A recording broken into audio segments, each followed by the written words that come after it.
এখান থেকে আরও 2 মাইল দূরে ছিল সাগরের তীর। ভেঙে ভেঙে তা ভেতরে ঢুকে গেছে।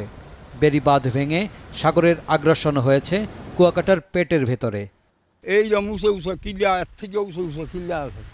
সাগর ভার যাইতে এই বাড়ির থেকে ওই সাগর দেখতে মেয়ে ছেলে লইয়া গেলে হ্যাঁ আসনের নামাজ পড়তাম না, এত দূর ছিল।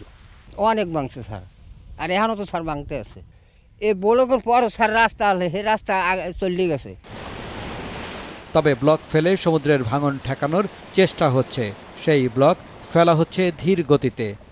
বাঁধটা তৈরি হয়েছে 60-এর দশকে এবং এখন পরবর্তীতে কোনো বড় ধরনের কোনো বরাদ্দ দেওয়া হয় না যে এই বাঁধগুলোকে পুনর্বাসন করার জন্য, কারণ রুটিন মেইনটেন খুবই কম, যার জন্য আজকে এই অবস্থা। এই প্রচেষ্টায় ভাঙন থামবে কিনা তা নিশ্চিত করে বলতে পারছে না পানি উন্নয়ন বোর্ড।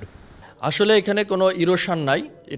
যেটা হচ্ছে যে জলবায়ু পরিবর্তনের প্রভাবের কারণে সাগর পৃষ্ঠের উচ্চতা বাড়ার ফলে যখন স্বাভাবিক জোয়ার বা একটু বড় জোয়ার হয় বা নর্মাল কোনো মানে যে ঘূর্ণিঝড়গুলো হচ্ছে, তাতে দেখা যাচ্ছে যে সমুদ্রের ঢেউগুলো পানি উন্নয়ন বোর্ডের যে বেড়িবাঁধ আছে সেই বেড়িবাঁধের উপর আশ্রয় পড়তেছে, যার জন্য এই ভাঙনটা হচ্ছে। সিডর এলোমেলো করে গেছে 4 বছর আগে, কিন্তু পর্যটন কেন্দ্র কুয়াকাটাকে এখনও ক্ষতের প্রলেপ দেয়া হয়নি। ঠিক করা হয়নি ভেঙে যাওয়া বেড়িবাঁধও। এর কোনো জবাব নেই পানি উন্নয়ন বোর্ডের কাছে। প্রাকৃতিক সৌন্দর্যের লীলা কুয়াকাটা সমুদ্র সৈকত, যা এখন ভাঙনের মুখে। কুয়াকাটা সৈকতের পশ্চিম দিকটাই সমুদ্র গ্রাস করছে বেশি।